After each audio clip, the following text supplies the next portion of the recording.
As someone who is famously not a big fan of Batman Arkham Knight, I feel like I was a lot harder to disappoint with the direction of this series than most. I felt like it had already kind of hit rock bottom in terms of narrative, and I was really starting to lose interest in that take on the DC universe anyway. But of all the things they could have done to continue the legacy of one of the biggest superhero video games of all time, a violent, comedy-focused spin-off about killing the Justice League, who were introduced entirely off-screen, was not on my bingo card for ways to follow up Arkham Knight. This game's entire existence is confusing to me. The premise is weird and depressing, the gameplay is so far removed from the rest of the games in this franchise, and I just don't know if this game does anything to justify its connection to the world of Arkham. It really could have just been a fresh new DC universe like Gotham Knights. And that game would have made for a more sensible follow-up to Arkham Knight since they're eerily close to fitting together. What the hell is going on with the video games at Warner Brothers?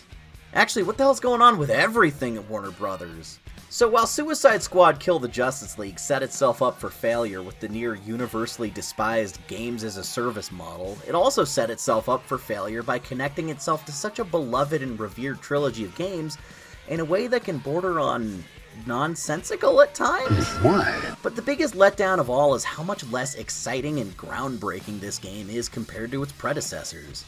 We went from changing the game to just doing what everyone else is doing lately in a giant gamble for massive profits that rarely pays off. Suicide Squad Kill the Justice League is just not a game changer. Hey, Suicide Squad!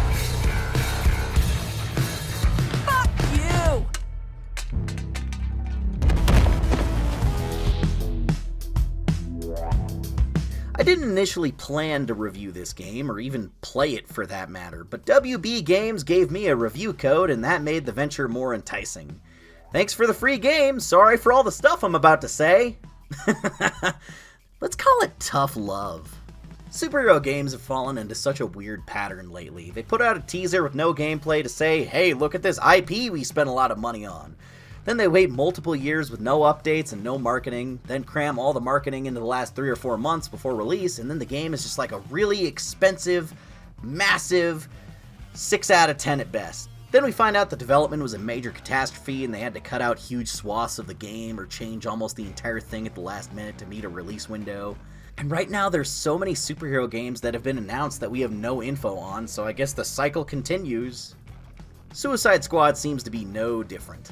WB Games Montreal teased in Batman Arkham Origins that they were going to do their own Suicide Squad game using some of the Origins cast of villains way back in 2013. But for some reason that plan fell through and the Task Force X project would shift to Rocksteady and be placed on the opposite end of the Batman Arkham timeline. In that period after Night where it seemed like the story was pretty much over and you couldn't do anything new from there because they screwed it up so badly.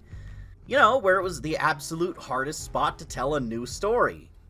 Marvelous. At least this story is all new stuff, because the last time the Arkham series tried to adapt something directly from the comics, it was a giant disaster. You have to keep in mind just how long this game was in development, too. They started this shortly after Arkham Knight was released. I think the backlash and financial failure of Avengers in 2020 caused them to lean off the live service elements a bit. This also had time to pivot after Battlefront 2's loot box system became national news for basically breaking international gambling laws, and you could theoretically spend like $700 in that game and get such bad RNG that you'd never get a character to drop like Darth Vader. So instead of loot boxes that you pay for, these weapons crates just show up at the end of every mission sent by weapons dealer Penguin using bat pods. I never imagined during that cool scene in Arkham City dropping in the costume that someday I'd play a game where they would use that as a vehicle to drop gear. While Gotham Knights clearly backpedaled so hard that it just flat out isn't a live service game anymore, this one was maybe too far gone, or maybe they just expected it to make too much money to give up entirely when they had the opportunity. Whatever the case, it still is what it is. But it's not as bad as it could have been had it been released like 4 or 5 years ago. Each time one of these comes out and face plants into the dirt instead of hitting the ground running, I think we get closer and closer to the game industry realizing that you can't force one of these live service games to be successful. It has to happen naturally. Nor do we as consumers want every single goddamn game to be like a daily chore that you have to keep logging back into to spend money on and get updates. Sometimes you want to just start a game on a Friday night and then beat it by Sunday so you can move on with your life. This is why I don't lament the loss of that Spider-Man Online game at all. You just know it would have been more of this. Continuing to double down on this format is like major game developers playing the lottery. You know what? No, that would imply that the loss is just a few dollars. This is like playing the stock market and putting all of your life savings down on Pauly Shore's new movie company. Hey, maybe he'll get big again, you don't know. Well, looks like it didn't work out. Again. I'm sure they'll learn their lesson after another 5 or 6 of these $500 million games eating massive shit and dropping their active players to 3 digits. This is an important life lesson. The people with money aren't actually good at business. They're just stupid and lucky. Don't let them fool you, kids. Cosmetics are predictably super expensive, but with the additional kick in the pants that you have to pay different amounts for the entire thing, so you can spend a little bit of money and get the basic version of the suit, or a little extra to get the alternate stuff like an unmasked version, or even more money for the recolors. What is this, a Patreon tier? Like, I have to pay extra to get a jetpack to match the rest of my Deadshot outfit? That sucks. And the pre-order version only gives you the basic package for these classic costumes, so you still need to pay extra for the rest of it. That's a little scummy too. People are already paying over $100 for the deluxe edition. You could throw them a bone instead of giving them only a third of the stuff advertised. To get all the classic Harley Quinn costume stuff, it's like $40 total. I really need game developers to take this to heart. It's time we had a serious conversation about this. No one fucking likes palette swaps as cosmetics. All these superhero live service games need to give up on damn recolors like Golden Harley Quinn or Orange and Pink Captain America. Every major comic book character has like 50 different costumes to choose from, but they keep picking the really obvious ones and they're just futzing around with the colors like anyone gives a damn. I mean, I get it, it's the easiest thing to do is just change the color on a texture instead of make a whole new model from scratch. But come on! Insomniac's Spider-Man and Guardians could grasp this. Spider-Man has like over 100 costumes across all 3 games without the recolors. They've earned having the dumb orange and green costumes by already including so many options to begin with from the comics and movies. And, you know, free. Don't forget to use my Fortnite creator code. Remember when Arkham Origins and Knight had skin packs with like 6 or 7 skins each that were $2? Plus, Knight already had over a dozen skins to begin with. Good times. I like these classic costumes a lot, but damn does it suck having to pay that much for all of them. So I just got the basic pack for each. And, King Sharks isn't that good, so I didn't even bother with that one. His default skin's fine. I think this story goes down a little easier when the team's wearing their classic costumes. Their original outfits look so colorful and comic booky and silly that it affords them a sort of jester's privilege. So it's less like all of your childhood heroes are being murdered by gun-toting, trenchcoat-wearing Garth Ennis dirtbags who designed Doom levels, and now it's like, that dastardly Captain Boomerang has finally gotten one over on the Flash. Green Lantern has been bested by Deadshot, the world's deadliest assassin. Now they feel more like Golden Age comic book silly dudes. Otherwise, this game's edgy, in-your-face, go-f*** attitude can come across distasteful considering the subject matter. You're seeing this horrific massacre of the civilians in Metropolis. The world's greatest heroes have been turned into bloodthirsty minions hell-bent on stone-cold murder for an intergalactic dictator with nearly unlimited resources. I can understand wanting to revel in the chaos of it all, but a little more sincerity would be nice too. Like, you're tasked with killing Batman and Superman. Superman! The first superhero ever? At least in Injustice, there was the gravity and drama of like, oh my god, Captain Marvel. No, Billy Batson is dead. What have we done? What have we become? But in Suicide Squad, you beat up Batman to the very edge of death, and then they're like tossing his lifeless, unconscious body around and doing the Three Stooges routine. I guess I have to just remind myself, 10 fingers, to reduce the Garth Ennis meter. The story begins with some good old member berries at Arkham Asylum, a place I thought was shut down forever, but I guess not. Their escape from New York homage didn't pan out how they hoped, so they just moved back into the old facility. I mean, I guess if the building's still there. Look, remember that's the spot where I have the boss fight with Poison Ivy. The main 4 playable characters are Harley Quinn, King Shark, Captain Boomerang, and a completely different Deadshot than we've seen before, but somehow he's actually the real Deadshot, and the other guy was from an alternate universe, and he traveled to this universe, and Batman's just been fighting him for basically his entire career since he was a rookie superhero, and never noticed that it's not the same guy, even though he has the same name and skill set, and surely he'd have to cross-reference a picture of him on his file and be like, hey, wait a minute, what the fuck? Man, Assault on Arkham got retconned into oblivion. That movie does not count for shit now. Easy come, easy go. And then the ex-Jedi lady who runs the resistance against the Nazis shows up to recruit their dysfunctional asses to be the last line of defense against superheroes turned bad.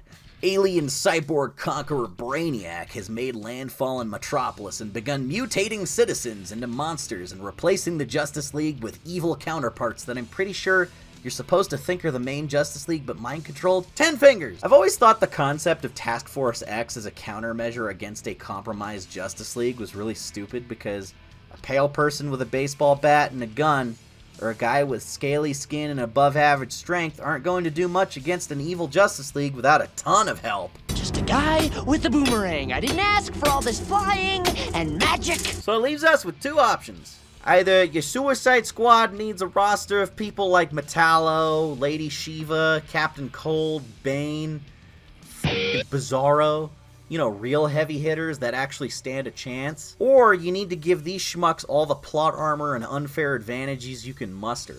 I think the Squad are better utilized when they're doing like heist missions or something to benefit the US government in a world full of superheroes. Like, the other good Suicide Squad stuff. So throughout the game, the Squad runs around meeting various DC characters that actually have useful skills like computers, mutant super botany, engineering, and boomerangs, and use their resources to upgrade their abilities so they have a better chance to, kill the Justice League. What most of this equates to is just upgrading your guns, because the majority of the gameplay is just shooting. You can shoot your gun in such a way that you'll slow down the Flash, or you can shoot apart Green Lantern's constructs, or shoot kryptonite bullets. Sensing a pattern? And it just highlights how limited the gameplay loop of this game actually is. One of the highlights of the game has to be the fan service-laden Batman Museum that recaps the first 3 games, and suspiciously not Arkham Origins, where the evil Brainiac-controlled Batman shows up. You get to play as the henchman wandering around with a gun in the dark as Batman picks you off one by one. And we get to see a couple of the old stealth takedowns and mechanics from the opposite end. This is both really fun and also unfortunately reminds me of how those games had such groundbreaking stealth mechanics, and this game has no stealth to speak of. This game's solution to every problem and every encounter is to pump it full of lead like a movie Kevin McAllister shouldn't be watching by himself. Remember how Arkham Batman went from melee combat like a rhythm game to a detective segment solving puzzles and platforming exploration to really in-depth stealth sequences? There was so much variety, and all of that fit the character perfectly. Like, every aspect of Batman was represented in gameplay. Games get bigger and bigger in scope and scale and graphical quality, but the variety in the gameplay itself seems to get shorter and shorter. You have a map the size of a small country and nothing really to do in it but jump around and shoot the same 4 enemy types. That being said, the Metropolis map is gorgeous, and I do like the sheer verticality of it, and the way they captured that retro-futurist aesthetic. This is the best looking Metropolis we've had in anything since Superman the Animated Series. Compare this again to Avengers levels, which consisted of empty forests and deserts or nondescript single city blocks with height limits if you were flying around as Iron Man or Thor. The traversal in Suicide Squad is nothing to write home about, but it works. Every character has their own specific method of getting around. Harley uses like a more limited version of the grapple hook from the Arkham games and can swing on this hovering bat drone that's always nearby. Captain Boomerang has a gauntlet that gives him minor speed force abilities like the Flash, so he can zip around pretty fast, and it's kinda cool. I think my favorite though is Deadshot's jetpack because it lets you get the most height and you can travel the fastest. King Sharks is just jumping and doing this air dash, and frankly he's my least favorite character to play as. Not into playing as a heavy tank-like character most of the time. I get the point of it, but he's not personally appealing to me because I just feel like I can't get around fast enough. I like to be agile and flying around and kicking ass. And while the enemy variety is low, Suicide Squad does a better job of giving some variety to the tasks you have to accomplish to progress. You've got missions where you protect Baby Groot Poison Ivy's giant plants as they reclaim the city from Brainiac, missions to destroy massive alien artillery, finding and grabbing civilians to send them to safety from the alien hordes, and getting into vehicles to do some real damage. I gotta say, I like these activities a lot more than standing in a circle and watching a progress bar fill up. Now I can run around and do stuff while a progress bar fills up. That's progress. See, it says so right there. That's how you know the progress happened. There's of course the Arkham Universe Riddler here too. I despise him greatly. You know what I mean? Oh, God damn it!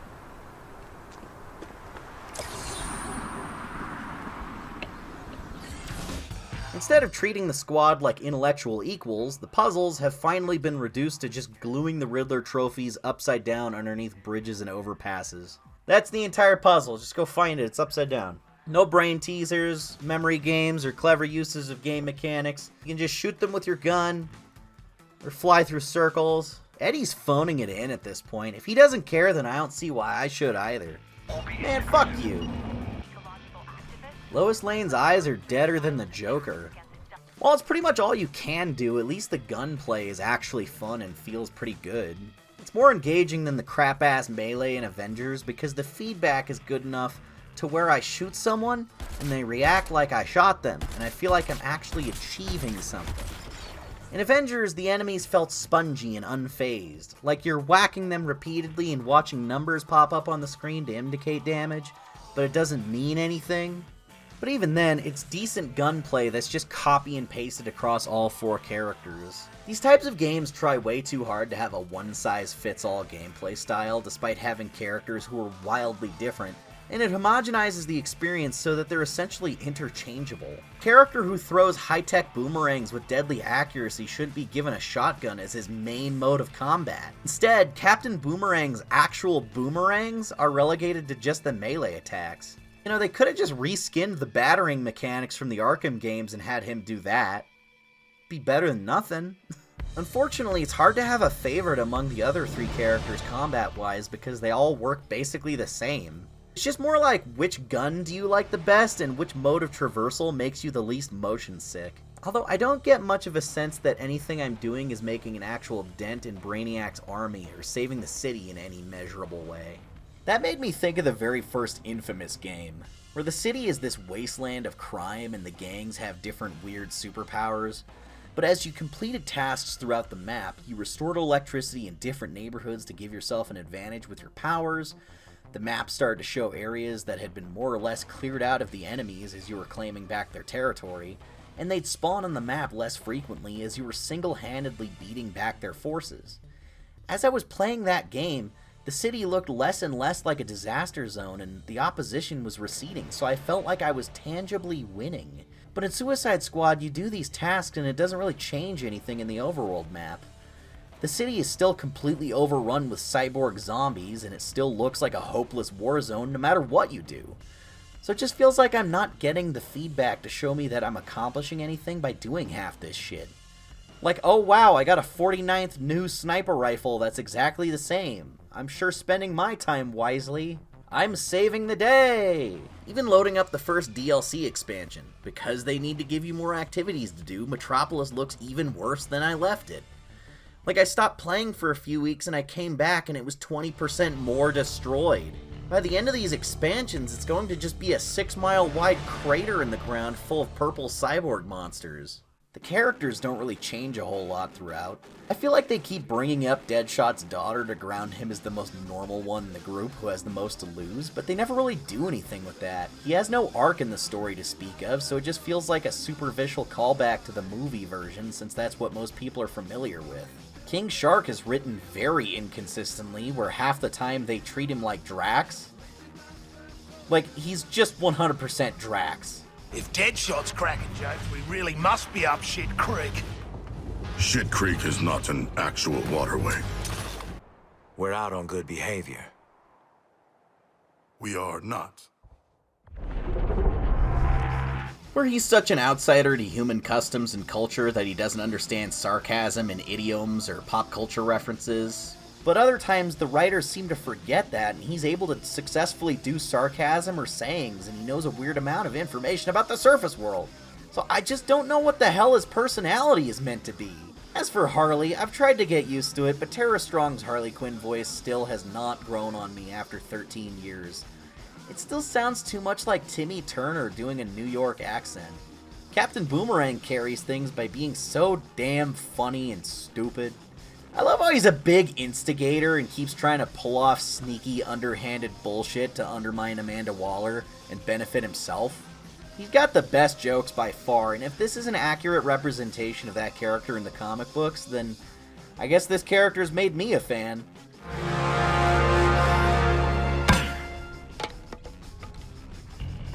Oh, you shouldn't have done that, Shark. That's Superman. He'll kick your ass. Oi! Looks like Tim Drake robbing guy's fucking nose broken in here. You know, I killed that guy's dad once. The story predictably takes a hard swerve into multiverse shenanigans midway through, because everything does that lately. You find out that the Arkham universe Lex Luthor was actually in contact with another Lex Luthor whose world was invaded by Brainiac slightly earlier so they could compare notes and come up with a better way to defeat him. Except the main Lex Luthor gets killed like that scene in Hunter x Hunter. My wife made me watch it. I'm not a weeb. Please don't make fun of me. I have to say, I'm getting tired of the multiverse being utilized in such uncreative ways, and this game doesn't do much with it but come up with a contrived way to drag the story out for another year. I could buy that the Squad can kill this version of Batman. He's the one Batman in the entire multiverse that's a fucking idiot and can't do anything if a single guy with a gun straps him down to a gurney. He can't get out of it. You could totally kill him.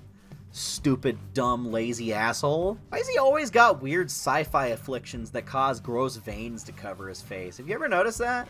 The forced connection to the Arkham series leads this game to have an unorthodox but kind of interesting setup that Batman's identity was revealed to the public before he joined the Justice League. So for a while he did that fear toxin demon bat thing before getting extended a hand to join the League and try to clean up his public image as a Batman that operates in the daytime. In Arkham Knight, even up until the last few minutes of the game, he was sabotaging himself by trying to do his obnoxious lone wolf act, and bafflingly treating all of his allies like dirt to seem more cool and badass. It's really funny that his character development of finally learning to accept help from others and letting people in happened 100% off-screen. Before I had allies, but I thought I had to push them away to protect them. Now, as part of the Justice League, I'm grateful for my companions. Because together, we are stronger than we are alone. It just makes me wish that was what the game was about. I wanted to see that. Imagine this game from Batman's perspective, where it's new ground for the Arkham universe, and he's getting to meet the rest of the Justice League for the first time, along with the player. You know, building relationships with each of them, and letting go of his selfishness. Attention, people of Metropolis. I have chosen your city to be the first to repopulate my destroyed planet. Then the latter half of the game could be, like, Brainiac comes and takes over and him having to use his good old how to beat up all my friends playbook to non-lethally save the League. He could even enlist the help from the Bat family and repair his relationships with all four of them after he alienated them in Arkham Knight. His character arc could have been like, going from the depressed and hopeless Dark Knight Returns style Batman to the fun and friendly Brave and the Bold Batman in a reverse corruption arc. I don't know, could have been cool. But you could spend forever getting wrapped up in all the things this game could have been instead of just taking it for what it is, which is unfortunately pretty underwhelming and not that interesting on its own. He's pretty underwhelming when you get to know him. Seems you all have that in common. I just can't help but think, did this game need to be this? Of all the characters in the DC universe to play as, and of all the powers we could turn into a fun game mechanic, did we need another looter shooter with guns? Do you know how many video games already exist where the main gameplay mechanic is a gun? The mighty Justice League are filled with bullets. And this game's title is just one big cop-out anyway. I didn't believe this was the real Justice League from the start. Then the game itself confirmed that for me. I'm absolutely not the first person to pick up on this because it's pretty obvious, but this Flash is a clone of some kind. It's a big plot point that Captain Boomerang accidentally sliced off Barry's thumb earlier, and they used his fingerprints to access the inner areas of the Hall of Justice. Yet here's the evil Flash with all 10 of his digits perfectly ready to play Injustice 2. So I don't think this will be the send-off to Arkham Batman. I don't think they really pissed on the corpse of the Flash. Evil Superman was immune to the traditional kryptonite because he's a Bizarro-style broke-ass clone. Wonder Woman might actually be dead though, which is a giant bummer because this is a pretty good take on that character.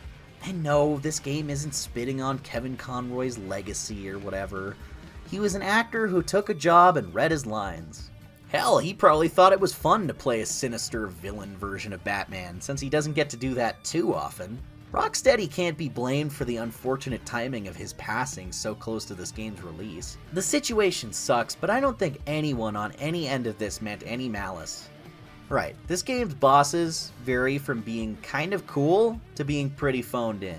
I like the fight with the Flash and Superman, I guess. Sadly, the Batman fight is the worst one. It's annoying that in single player they make you do this one section 4 times in a row instead of just as whatever character you were playing as to begin with. And then your fight with Batman is one of these! Remember these? It's one of these! I can't believe it's one of these! Doing the entire fight in Fear Toxin Vision is a slippery slope because all I can think about is just how this would look from the perspective of someone not on mind-altering chemical substances.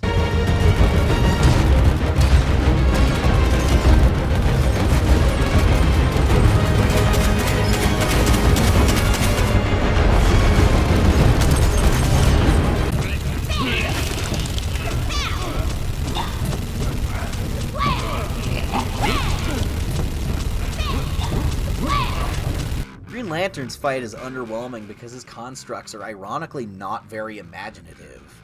Just helicopters and big guns. At least you don't need to sneak up and perform a stealth takedown on a tank inside of a slightly smaller tank, so there's that. Just when you think you hit rock bottom, you get lower! The final boss is probably the laziest thing I've seen in a long time, where instead of actually fighting you himself, Brainiac transforms into a purple recolor of the Flash, and you just do the first boss fight again verbatim. It's a Pyrrhic victory, because as it turns out, you have to do that not 2 or 3, but 12 more times. And I don't know if I care enough to do that, frankly. That's just the most obnoxious number they could have come up with. So you only killed 1/13 of the main villain and the game ends and it just feels like nothing really important happened then. The deaths of the League are downplayed for comedy, the characters don't really grow or change or become closer to each other, and nothing really substantial changes in the overworld map, except the Skull Ship just poops a little explosion on the side. That's it? That's like all we did? You fucking kidding me? You know this game's going to be unplayable in a few years, right? After the Evil Dead game shut down service in only a year, I've developed some major trust issues with games that revolve exclusively around multiplayer online updates. And that distrust is founded because this game didn't ship with an offline mode. That was added after the fact with a downloadable update. So there are no disc copies of this game printed with the offline patch. If someone wanted to play this in 20 years, on a console and put the disc in, they wouldn't be able to. And since the player numbers are dropping concerningly low for a game like this, PlayStation is refunding copies because the multiplayer is still so broken on that platform, and games like this have a history of being abandoned before completing their entire content cycle if they aren't profitable, there's a very high likelihood that this will be unplayable within like 2 or 3 years instead of 10 to 20. Brainiac indeed. As soon as I played the Joker expansion and saw these motion comic style cutscenes, I knew this game's days were numbered. Games used to do this as a stylistic choice to look more comic booky, but nowadays it seems like they only whip these out if they're running low on money. The last few cutscenes in Avengers expansions looked like this right before that died. We're already here on the first one? It'd help if they tried to market this expansion at all before it came out instead of waiting until the day of. But then I guess there's nothing to market. You get to grind for 35 levels to get another reskinned boss, and this one dinky cutscene of Joker joining up, and that's the whole DLC. Thanks, but no thanks. You want me to play for hours and hours and hours to unlock him, just so I can have nothing to do with the character? How backwards is that? Wouldn't it make more sense to unlock him at the beginning of the DLC and then get to try out the new character while grinding all these levels? We've already hit the wall of lack of content in this game on the very first DLC expansion. There's not a single new thing to do here except more busy work that's identical to all the busy work I already did. Who thinks this is fun? Just grinding menial and laborious tasks in an empty, lifeless world for a boss that treats you like shit to unlock fleeting moments of exciting before being forced back into the same mundane servitude? This isn't a video game, it's a desk job. Fill out your daily reports, McGillicuddy. They really put their worst foot forward right away with this DLC. You want to see what a real hero can do? Love them or hate them, it's hard to ignore how massively influential the Arkham trilogy was on the entire landscape of gaming. They were hugely innovative and creative. Rocksteady looked at every imaginable thing that Batman could do and figured out how to turn it into a fun gameplay mechanic. Well, okay, mostly. And every other game out there wanted to copy those mechanics. Everyone had to have a counter button in combat, or a detective mode, or vertical stealth combat, or a glider. Everyone wanted to be the next Batman Arkham Asylum. That was a long time ago. Things have changed. The AAA gaming landscape shifted from being about creating the best possible single-player experience to creating the most profitable cash cow, to monetizing every conceivable aspect of game design to take games from being an enjoyable, interactive experience to a simplified form of busy work that requires you to keep coming back to it for regular updates like a second job. AAA games are no longer focused on crafting a tightly knit story with varied gameplay sequences and unlockable side missions and content. Now it's about giving you only one thing to do in gameplay that gets stale after a while and then asking for really exorbitant prices for cosmetics and DLC missions that used to just come with the game at launch. I'll always be more lenient on microtransactions in a free-to-play game because you can still get the entire experience from just downloading and playing it. But asking all of this on top of a $70 to $100 price tag is bad form. Tying this game into a previous series that was so beloved only highlights how good we once had it, and calls attention how f***ed everything is now.